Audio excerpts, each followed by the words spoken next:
Like the last 30 years, today at 10 a.m. in the morning in Istanbul, Saturday mothers met. And who are Saturday mothers? This is quite an interesting question to ask in the exhibition of Sarkis, but also not to understand only the Turkish politics. I think their struggle, their resistance, and their standing point is very important. Sometimes things can happen even they seem to be impossible. In 2022, I walked into an art gallery in Turkey, in Istanbul, and saw a work by Mustafa Emin Büyükcoşkun, exactly 20 meters away, the real standing point of Galatasaray area, in the public sphere. These mothers are meeting for the last 30 years, and with a very long dedication, very long conversation, and with a very consistent relationship with this community before and after making work all the time, even protesting with them, taking care of their concerns. Mustafa Emin presented the work, and I asked myself, how is it possible to present that work in Istanbul? And on the following Saturday, mothers were there. It was an interesting moment to think about what is possible in terms of politics. Mustafa Emin is a neighbor, he's a great artist, and he's a great conversation partner for people us who still have some hope for politics. He lives in Karlsruhe, and he's focusing more on filmmaking and archives, and he works also for in Karlsruhe too, from the archive department. Okay, let's talk about Raina Tenema. This is image from the past. It's a very important project revisiting the film archive of the former nuclear research center in Karlsruhe. And recently is working on a documentary film called To Go. It's a journey of youngsters from East to West Turkey to have the reconstruction of the city Kobane and also dealing with many other things like ISIS. Now, when are you going to debut Sevgili? Soon. So now, after all this archive and documentation works, there's documentation and fiction, and a hybrid form is coming. Mustafa Emin Büyükcoşkun will tell us more about his practice and Saturday mothers. Thank you for making it.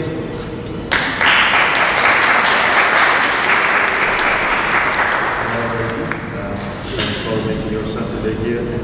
Thanks, Adnan, for the invitation. It's a great honor also to be here, to be able to reflect the body of work of Sarkis. It's a great honor. Also thanks to Payam for the very interesting, let's say, kickstart. We share a lot of common grammar and vocabulary in that sense, so I find also his contribution very, very crucial. I think I must be like 4 or maybe 5 years old. I'm walking to my grandma's house in Istanbul in Fatih on a cobblestone street, and I see a bus covered with the photos of missing people. It's written Kayıplar Otobüsü, bus for missing people. Their faces, their names, everything is unknown to me. I can barely read. I could read Latin alphabets, but I cannot really spell well at that time. It was preschool time. I wondered who are those people. That's the bus. So many years later, I was making my MFA studies in Mardin Article University and painting flowers of the campus because it was during a period of civil war, city conflict between Kurdish resistance fighters and the Turkish army. So using landspace media was pretty complicated, and I withdrew myself to paint. But one day one of the professors asked about a concept of repetition. Evrim Kavjar was that, and I started to think about what reoccurs in our everyday life. How do we pace ourselves? How do we position ourselves? What's the conception of time? How do we navigate? What's the starting point? Sort of looking for an internal compass or clock. And then when I check my smartphone, just browsing between images, I realized those images repeat the most. The images I shot, I witnessed when I attending the sitting of the Saturday Mothers in Istanbul. And this is my first draft of this work from 2015. On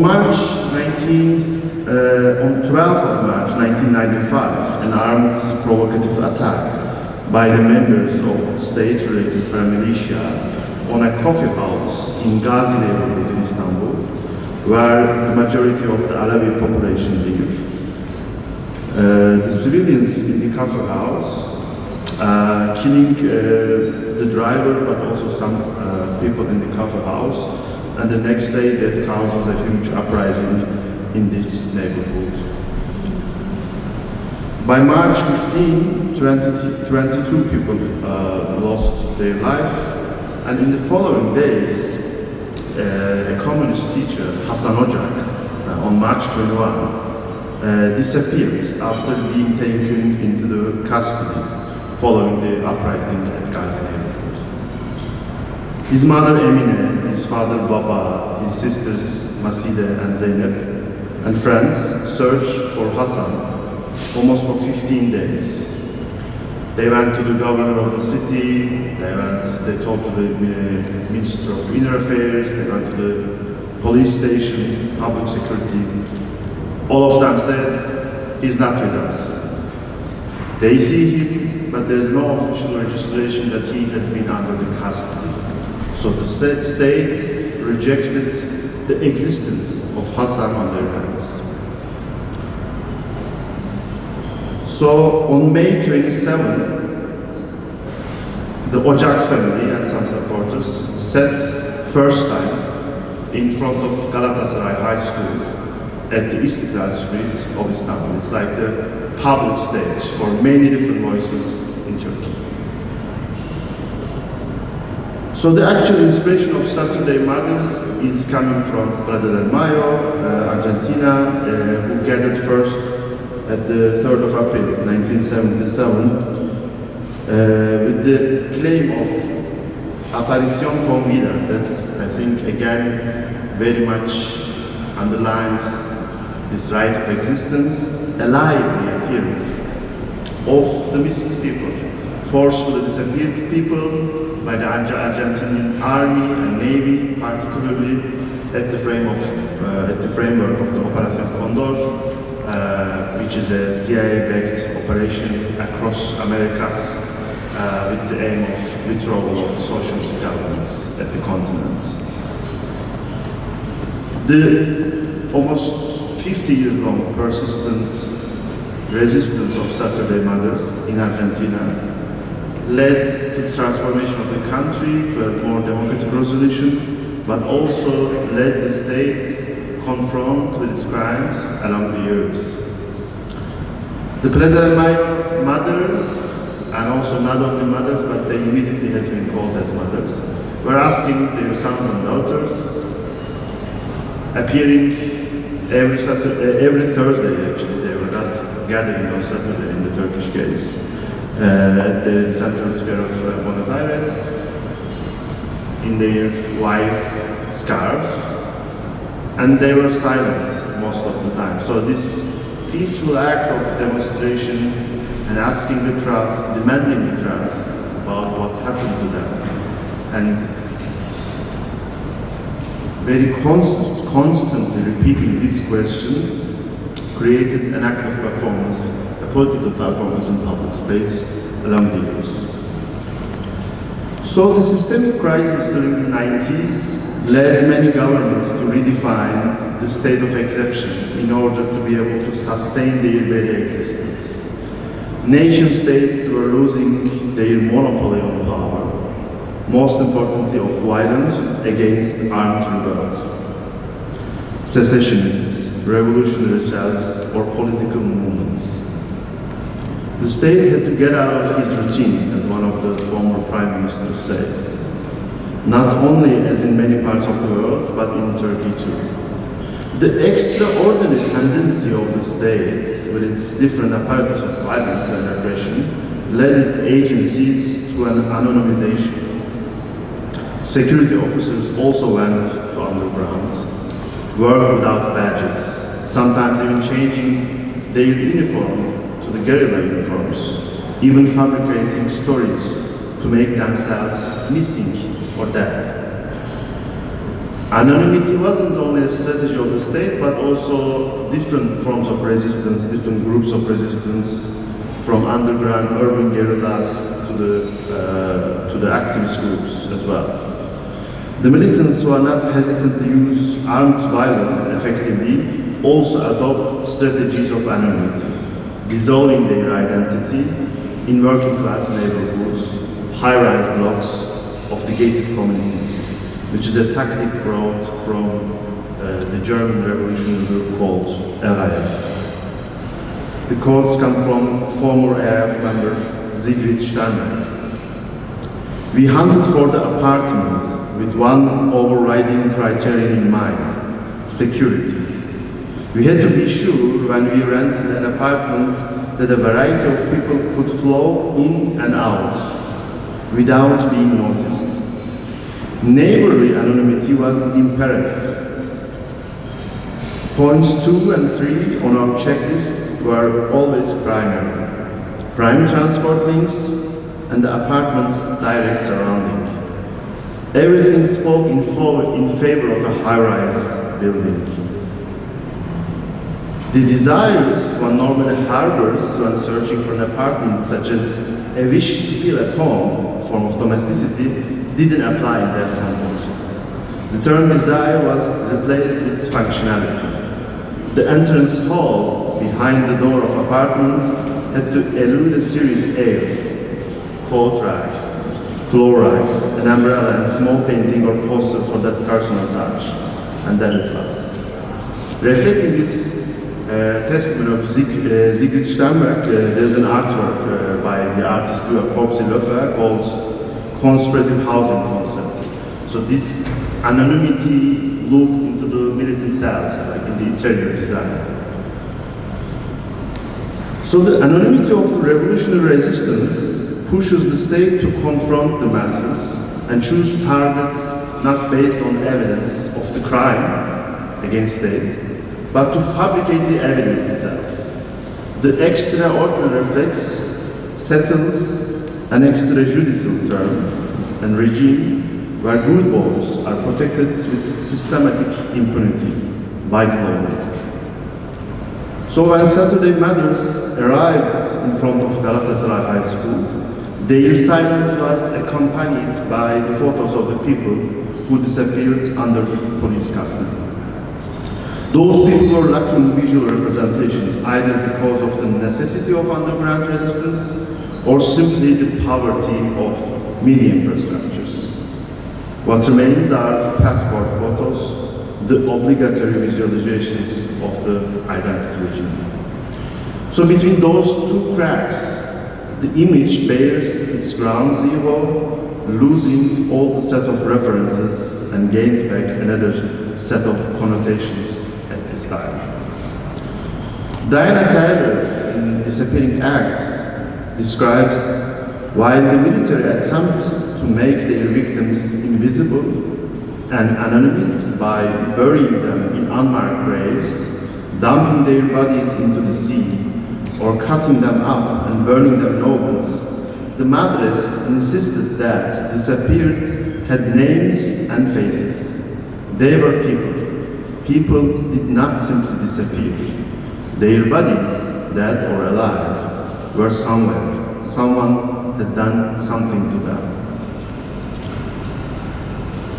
Following this gesture of holding photographs, giving back identities or gaining identity back through photograph actually sets a sort of civil contract, according to Ariella Ayşe Azulay, a Jewish activist, artist and scholar.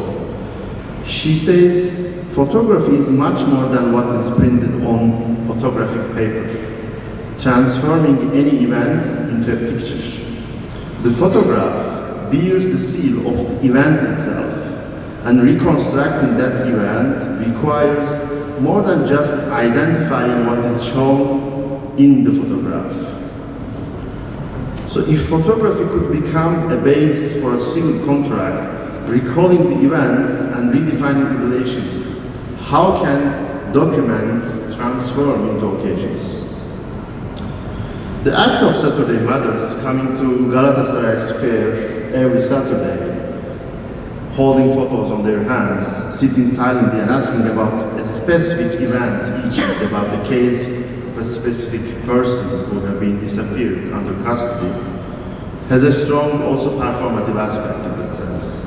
This very silence in this sitting act, without banners and slogans, also creates a power hard to demonize or terrorize by the state forces, and also bringing a huge legitimacy in a very brutal period. On this ground, the photographs holding in their hands, gaining almost a forensic notion, intending the evidence for an event. But what makes this evidence stronger is the persistence of these people. Despite all the conditions and suppression, their will emerging at the square, delivering their duty as a watch for truth and justice. So, there comes the bus with the photographs, but this time introduced by the state forces. The state pushes for an alternative narrative to the current struggle, and presenting itself the only savior for the missing people, and mixing the story of, let's say, in the everyday cases of missings into the forcefully disappeared people under the custody. So depoliticizing the context and erasing its own responsibility against business. The tragedy of the missing people intertwines with the state responsibility of people who disappeared under its law. The bus of missing people doesn't reveal the truth, but covers it with its surface, covered with their photographs of the missing people. Here we see Baba Ocak with a police officer reminding him his responsibility as a lawmaker about the destiny of his son, who have been found in actually a graveyard for missing people, or graveyard for the unnamed, and then later actually it has been cleared out that his tortured and killed body was found by the villagers in a forest in Beykoz, in Istanbul. So Hasan Ocak was the first person in Turkey that the state accepted its responsibility against a citizen who has been tortured under the police custody. So Hasan Ocak became that actually state kills people extrajudicially.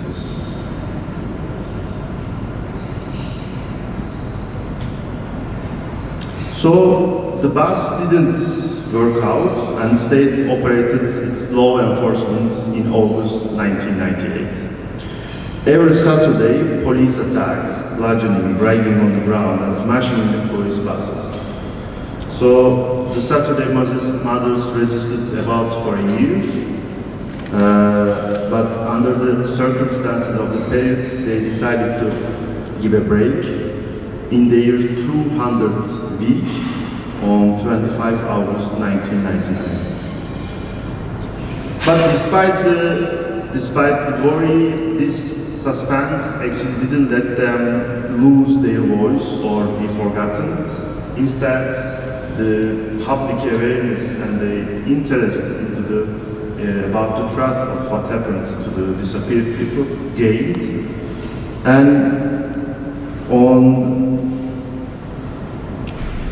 and they came back. They came back to the Galatasaray Square 10 years later. At that time, I was no more a kid, and I started to also go to Galatasaray Square and watching their weekly gathering. So, how to become a witness was my question. This is a rather heavy question actually, particularly in Islamic society where being a just witness is considered as a part of servitude to the God. The word shahid, meaning witness, etymologically shares the same origin with shaheed, the martyr, which makes this duty ontologically much more heavy. So the justness of becoming a witness doesn't come only from a loyalty to objectivity, but rather a persistence and positionality towards the truth, sort of surrendering to the truth. At Galatasaray Square, in the secondary period of the Saturday sit-ins, the press attention was excessive, thanks to also the liberal atmosphere of the time, full of optimism with Turkey's EU candidacy and the years of Obama. There was a belief that states could confront its past and the crimes. When mothers sit on the square, they were almost detached from pedestrians walking by Istiklal Street with a barrage of photojournalists, TV reporters and cameramans, and photographers as well. So the last one is a bit actually a mixed category, because those are mostly leftist activists retired from their jobs and adopted this hobby in the time, and they were engaged to the cause but still holding this position of becoming a photographer, becoming an external eye to the ongoing movement and the struggle. I was also between them at the beginning, so directing my camera, an analog camera was that time, towards the strong and painful faces of the Saturday mothers, recording their sorrow and persistence, asking myself constantly about the ethics and the morality and the position of myself and my friend and my optics as a violent agent. How far does my camera register? That's still unknown. And I just wanted to capture, actually re-register my own witnessing, act of witnessing. So I really don't know what happened, how I shifted slowly from the line of the photographers to the more observer points, to the corner of the banner, holding on the line, slowly towards the back of the lines, in between them. I wasn't facing them anymore, we were shoulder by shoulder. Now, I was also a person looking into the cameras too, at the same line with them, and becoming an object also, but gaining the agency of the very subjectivity of being a witness as well. So one week, one of the volunteers handed me over a photo of one of the disappeared people to me. I took it, grabbed it with my palm, squeezed between my thumb and fingers. So I don't remember whose photo was that. My position doesn't allow me to look at the photo, but only its back, its white surface backhand. So those photos of people who disappeared under custody, printed on A3 size thick papers in color, then covered with PVC for the endurance, also for the climate. They were carried in a big fabric bag each week from the Istanbul office of the Human Rights Association, which is a couple of 100 meters away, to the Galatasaray Square. Every week, every Saturday at 12. They are waiting stacked on top of each other, every week to be unfolded. To meet with the sun, air, and the eyes of the people, the pedestrians, who don't know them, or who let them disappear, or who didn't ask for them, or still asking for them after. So those prints were circulating between attendees to Saturday sit-ins, collecting their fingerprints, adding to their patina. From the open of Agamben to the wide open trough, Photos have double faces, but they are not hypocritical. They give those disappeared names a face, and they return back their identity.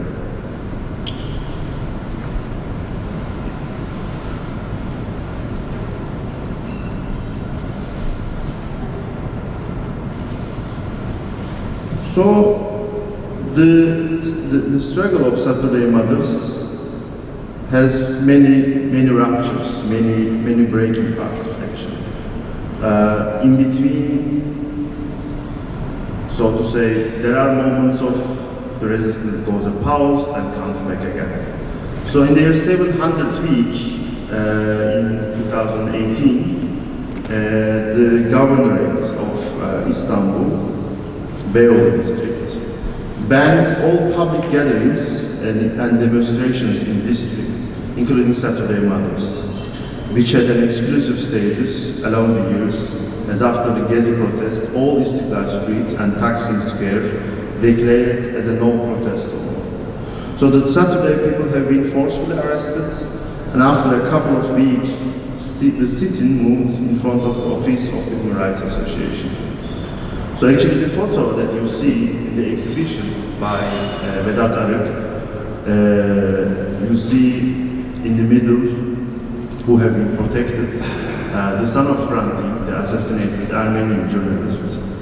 On his left there is Garopaylan, an Armenian MP. On the left, the woman with headscarf is also one of the pioneer figures in Turkey against the public ban of the wäre, of the headscarf, who is also an MP.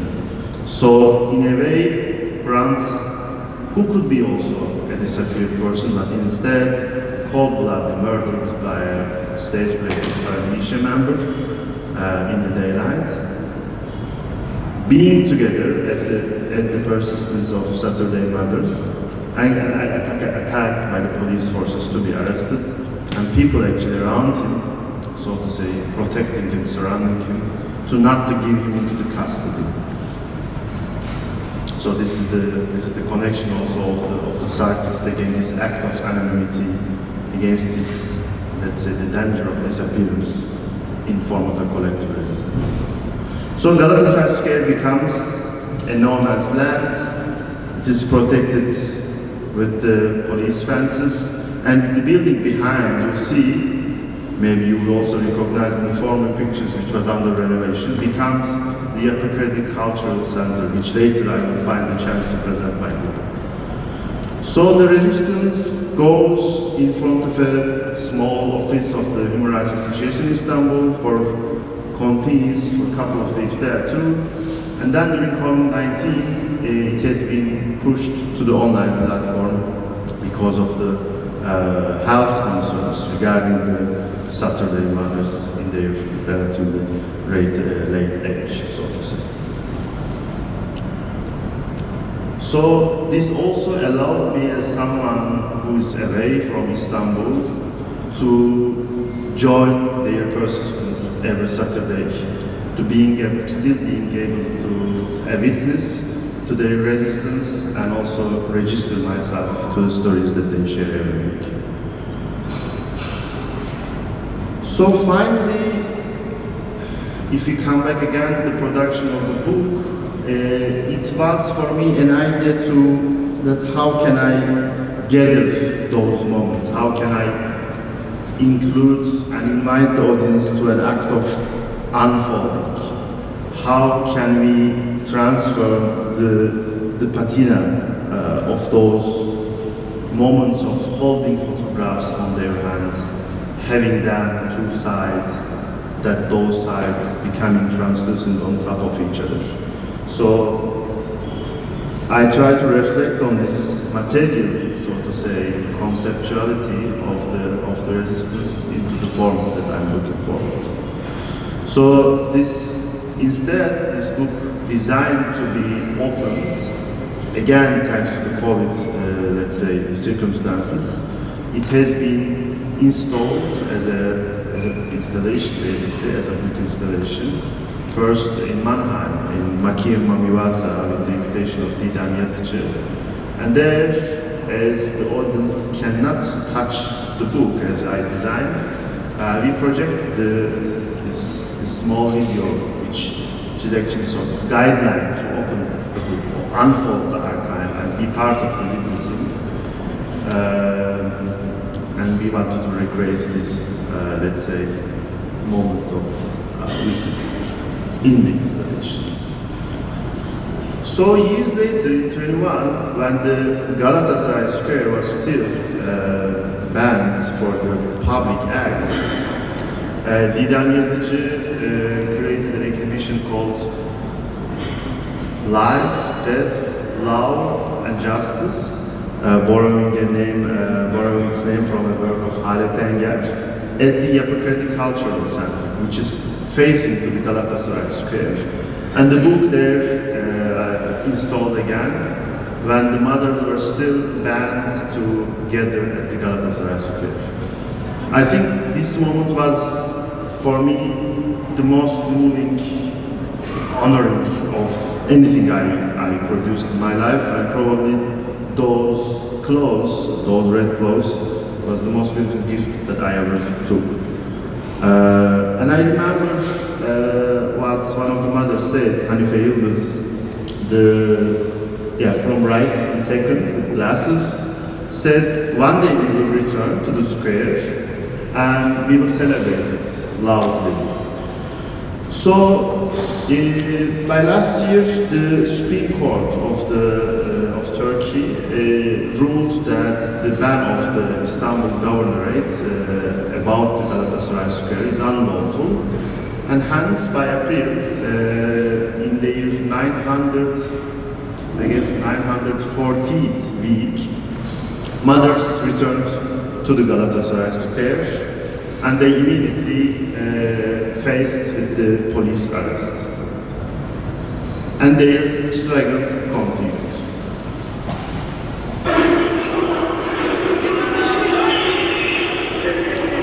But this time I was lucky enough in the city, and I also wanted to reactivate my act of witnessing, reconnecting also what's going on. And also all this memory of 90s, which for us, for my generation, sort of like a far, almost nostalgic image.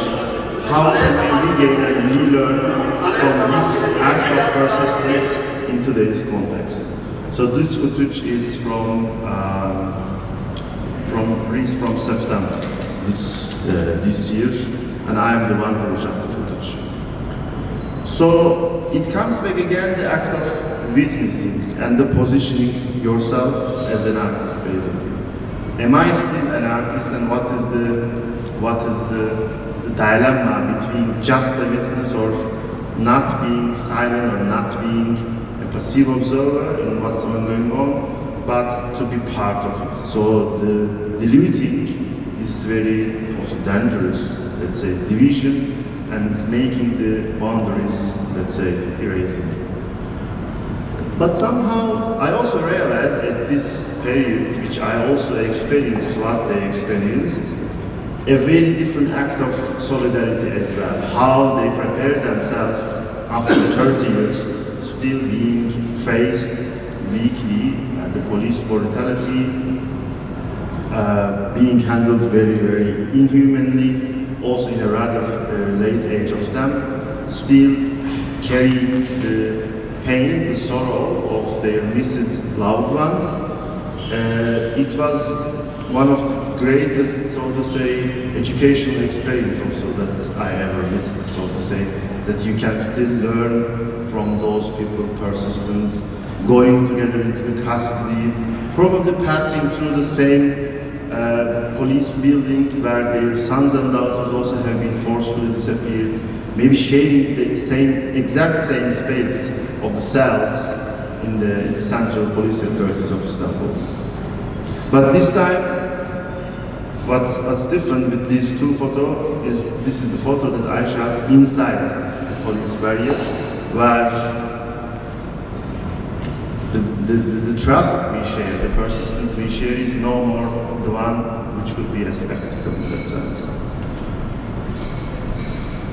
But the story, of course, doesn't have to end always in a bitter way, and after many weeks, after almost 30 weeks of police brutality, violence and unlawful banning on the right of gathering in the public space, in their 907th week in this year, in October, finally they were able to gather again at Galatasaray Square in front of the fences, not the exact square, but they were able to gather and make their weekly press announcements and ask for the destiny, for the truth of the disappeared people that they were asking since 30 years. So my deal, my connection with the ongoing struggle and what can we learn from the struggle continues. And this is another installation of another project connected with that. It's called Media Artifacts of Public Trust, and it deals with the past archive of a vast video collection from 90s, which I showed you here, many screenshots of their ongoing first 200 weeks between 1995 till 1999. This archival project is an attempt to basically making the archive alive and rebuilding its metadata through a social practice, but also making it graspable, transforming it into an alive experience, which has been recently installed first time at the Open Studios of the Jan van Eyck Academy this year in 23. So, this picture, shot by Sevim Sancaktar about almost 4 hours ago, from today, in their 919th gathering. This week they asked the destiny of Mikhail Kurbay, who has been disappeared in 1980 in coup d'etat. And they will be next week too at Galatasaray Square, as they always say. So thanks for listening.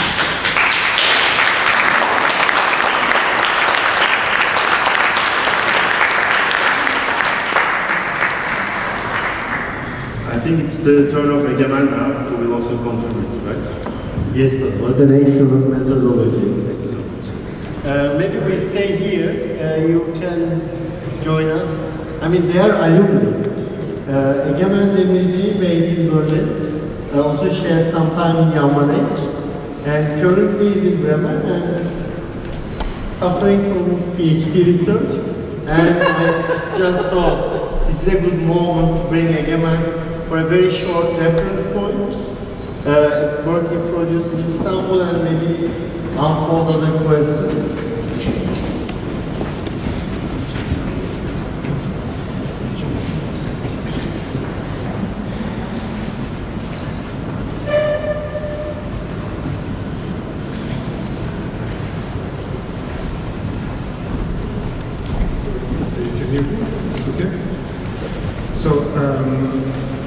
I will continue on the same geography where Mustafa Emin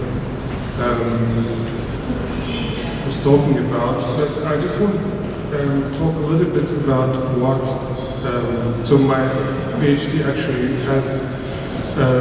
deals with the relation between text and anonymity, and so why anonymity is interesting for me is because it offers a space to move beyond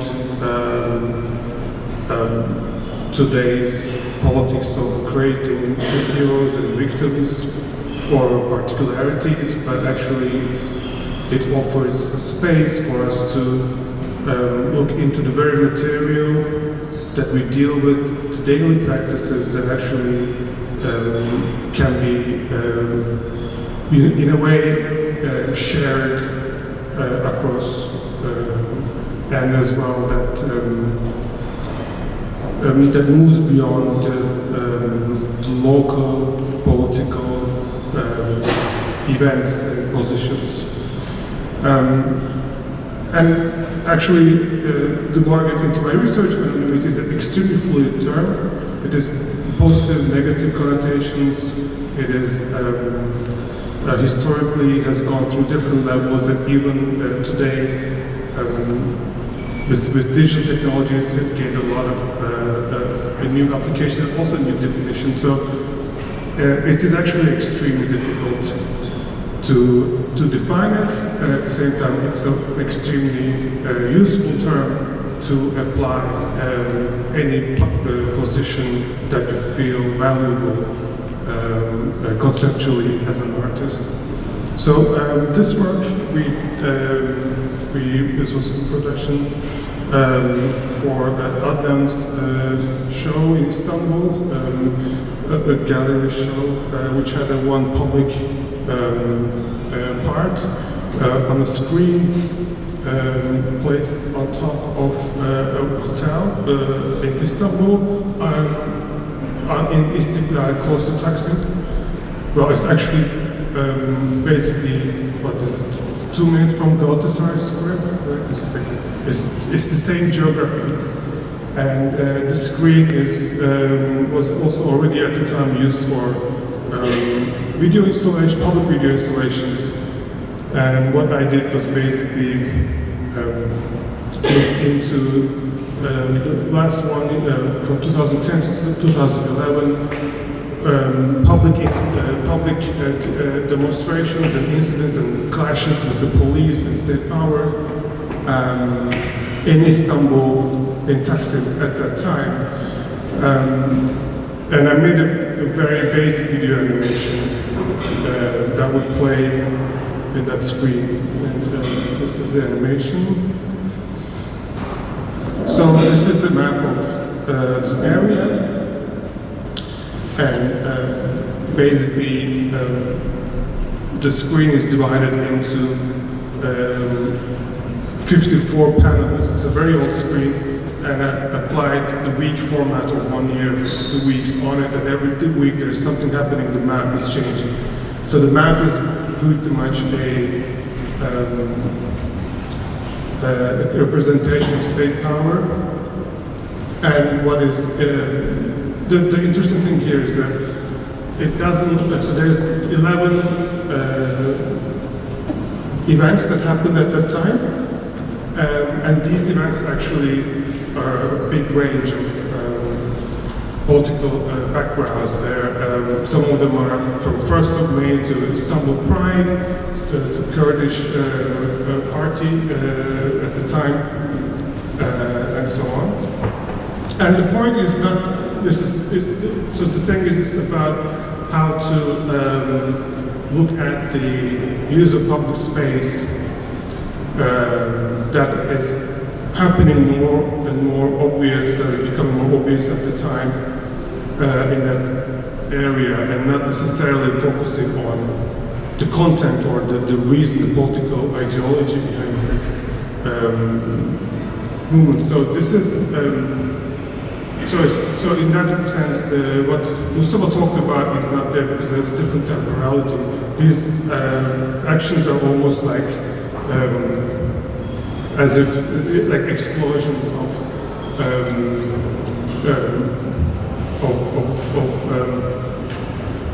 necessities or people clashing with the state forces. So it has a different character, and it represented a lot about how the public space was changing at the time, which eventually, so this kind of a bit overview of this accumulation of energy that resulted in a kind of a political explosion which happened in the public space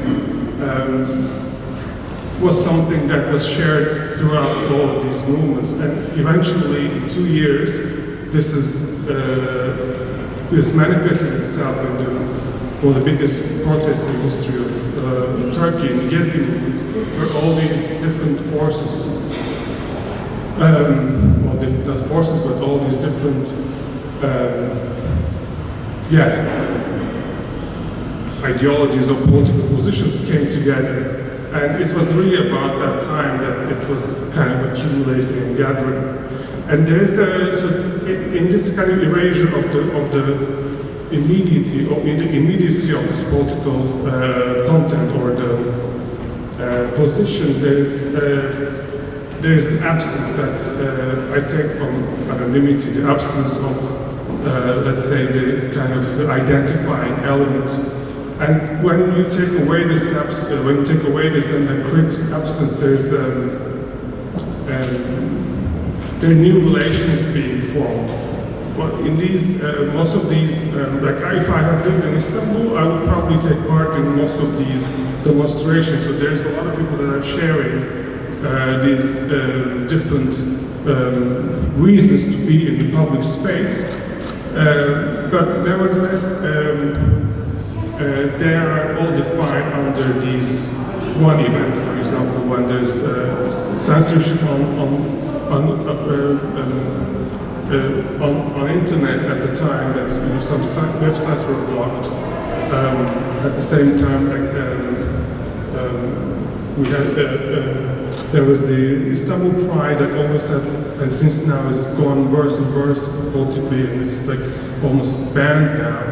And so there is this kind of permeability, but at the same time, so this allows kind of, let's say that the anonymity, when you're exercised as, when you're in the kind of public space, present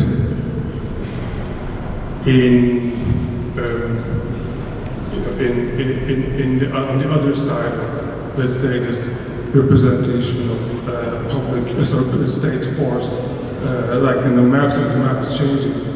And so I want to break this down a little bit today about this. This is a photo from last week in Düsseldorf. This is a big demo across Germany against the recent political secret meetings and so on, which was supposed to be anonymous.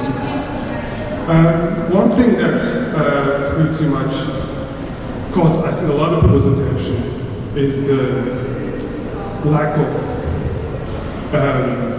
the very people that these actions are targeted to.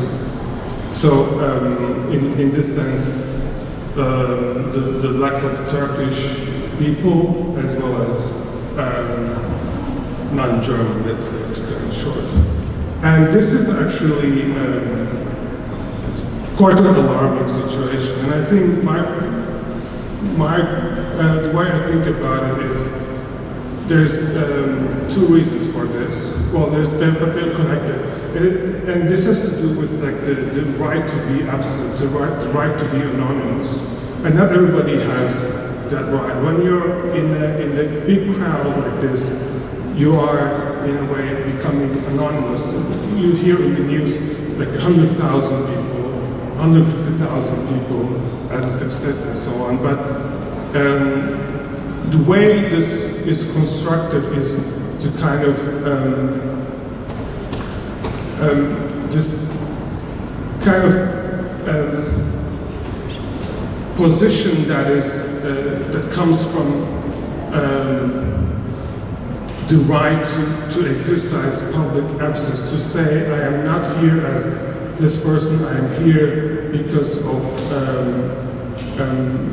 I am against this idea.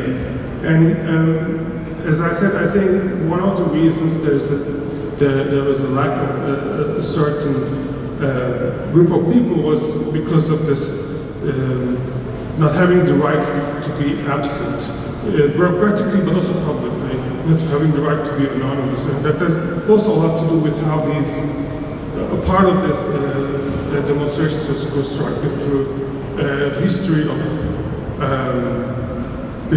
basically Germany, that a lot of these placards were saying never again is now, which is a historical connotation, as well as I promised my grandmother and so on. So it's a lot about the repetition of history. And in fact, again, a lot of people that are been in Germany for a long time with a different background, they're kind of omitted from history, German history. So there's also this kind of disconnection, which also, I think, although this is like an imminent danger, still provides disconnection because they're not part of the history. But Hegel says the one thing we can learn from history is that we cannot learn anything from history. And I think this is like very obvious. You can say it's a kind of impossibility of understanding the immediacy and so on. But the other way to look at it is that not everything in the past is part of history, and there are certain things that we need to remove outside of history, we dehistoricize and make it in a way universal, so that we can, in a way, make it open to, as anonymous but nevertheless accepted values that are approachable and acceptable to everybody and without this historical code. So, yeah, it's a way of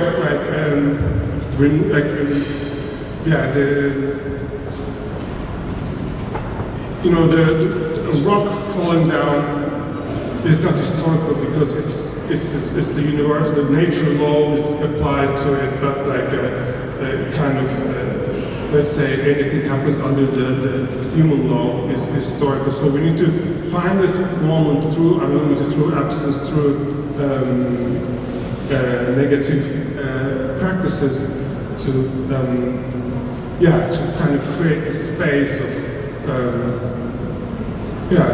let's say shared commons.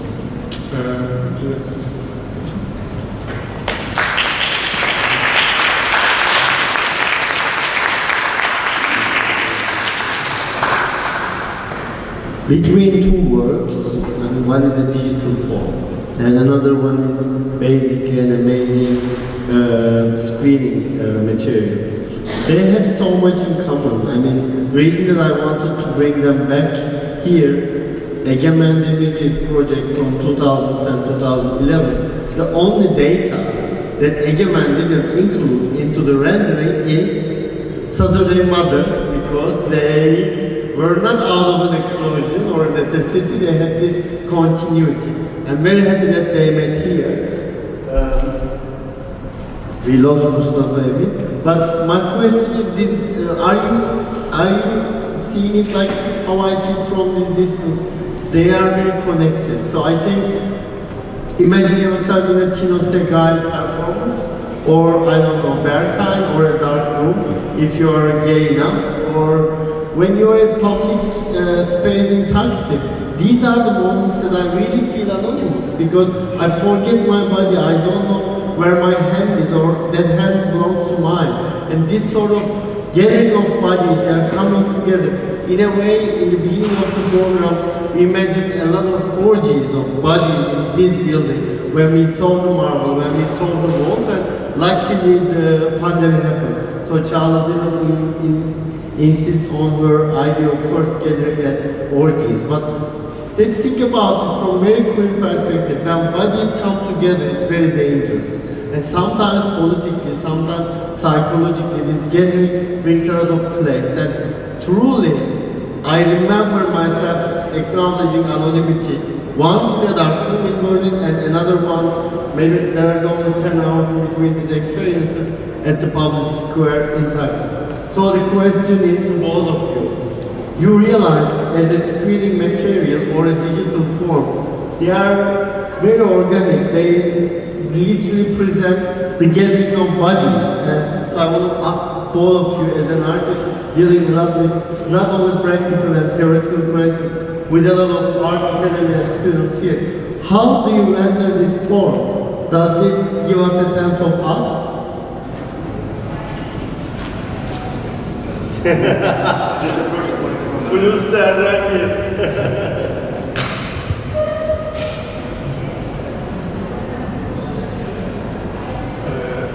Us. Us? Yeah. Well, us is very difficult today, I think. And me is very easy today. Me is easy. I like it, I don't like it. Yeah.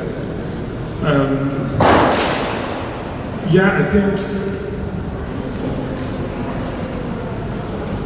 like the bodies coming together is pretty, like in this way is a modern, the concept of modernity, let's say, because it's, cities are coming after the revolution, so a lot of people started coming together, and you have this notion of anonymity which you don't have the rural area so much, because in a village everybody knows each other, and then it's a different level. Then here you can actually become. But then I think what is happening is the extreme privatization of the public space, and even actually dematerialization. Well, not dematerialize, but to kind of let's say like removal of the public space into kind of like a completely private space, internet. So and internet is not an us space, it's like again and again, it's a mirror of myself, it's a me space. It's impossible, I think now, to become us, as long as there is, so the work I showed is pre-social media. There was Facebook, but we didn't have all these other things, so there's a different sense of need of being sharing the public. So I think as long as so we have to kind of go through this experimentation of like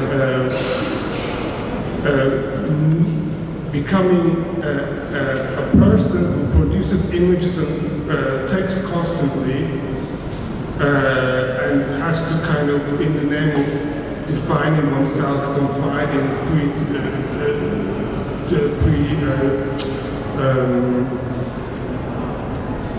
predestined identities. Predestined, or let's say pre-described identities. The only way to become us, I think, is to define ourselves not as this one person belonging to this group, is becoming like I am, to define oneself as already as a part of something else. Not like I become this, or I choose to become this, or so on. It's just I already from the beginning was already part of this. That actually is a group, and then that is where I think creative work is to actually try to define these commonality. Not that how different I am, but actually how everything is I'm part of something already common. How do you take it? I think at the end it somehow relates with a contract, so a framework that defines of gathering people together. And in that context, I immediately go back to what Azulay says. Photography is a sort of civil contract, because every photograph is an evidence, and in the case of disappeared people, against the violent act of the state to disappear people, to dismantle their bodies, to destroy their very physical existence, but also to erase them from register as they systematically deny who and where those people are. People who are holding their photographs are also sort of replacing or mimicking their bodies, and also regaining them actually back an embodiment in the public space. And this group of people gathering at Galatasaray Square, they're embodying their own their structure. And that defines an us, and this us has a capacity to also mobilize people with this very legit, very so to say, just for act. And I think that's a quite also, it's an inspiring moment to imagine also other moments of us. On the other hand, if I also think in the context of anonymity, if again the suppression targets people constantly releasing their identities, making their identities supra-public, transforming their identities almost into like translucent being, anonymity could be also, has the capacity to create an us in which the suppressed can find another identity, a presence which could be everywhere and nowhere at the same time, a presence which can move in between time spaces, and a presence which liberates us basically. And this us can be an anonymous in that sense, which doesn't, so to say, empty its legal responsibility, its borders, but it can be an empowering act, as we see in the many liberation stories. Or at a soccer game. Maybe. I need to say one thing. Please come and join I us. don't have to come. I don't have to. But I they can say won't it from hear you. here. They won't hear you. Please come. Sorry. I mean, thank you for both of your contributions. There's so much to think about, but I need to say one thing about this question: why are German migrants living in Germany not protesting, not joining the protests of the AfD against the AfD, which I didn't know, and I think it's super scary, but. Maybe it's not because they're not connecting to German history in the way that people protesting are, but maybe people are not protesting because they're against AfD. Maybe German people are protesting because it's a convenient way to place structural racism and their own racism onto that obviously fascist party. So that you don't have to talk about all the structural forms in which German society is racist. And migrants experiencing this racism every day might not find that this is the issue with the AfD. They might find that the issue is what they're experiencing in school, what they're experiencing in the workplace, what they're experiencing on the street every day. And that's why they're not protesting. That's what I think. I agree because my aunt is the good migrant. I'm the bad migrant. And always, like your paperwork, why haven't you finished your paperwork? Why do you have this visa problem? Why do you have paperwork problem? And in the last years also, all the experience we had with different levels of authorities, we tell to each other, share experiences. And for her, I mean, Turkey is the problem and the source of the problem, and here she's a perfect example of integration. Her also connection with Germany liberated her. She couldn't achieve things in Turkey and she achieved here, and her world is shaking now, literally in the last couple of months, and she listens to me from a different ear. Previously, it was all my fault not to be able to finish my documents, to have the visa in the right time, because Germany is perfect and I'm not good enough to be able to cope with Germany. And last time when I saw her in the demo in Freiburg and talked with her, her world is falling apart because in the last 20 years, 30 years, she lived in a Germany. She believed. And also for them, she never voted for Ireland, never. But for her, protesting, also anything is, they come from a different memory of Kuteda from Turkey, so they left it behind. I think people have different connection with the political parties than ideologies now, I want to say. Please, but we need a microphone. No, we need to record everything. No, but I just wanted to say that Egemen did a very bold thing, talking about this as not being an empowering anonymity, but as something you can also feel excluded from. So this is not an us. You would, questioning at the moment this kind of protest, and you use the word privatization as well of public space, is something really bold. I think, if I understood it correctly, is something really bold and interesting. Just one comment, if I'm right. No, I think you are right. This is why I went and gave some support. We are going to go more and more east, and among us, there is a man who made 150 exhibitions until now, and we are very lucky. And yesterday you missed the genius Ruth Noack. Trust my moderation and give 5 minutes break, let's say 10, and let's meet here for a fantastic final.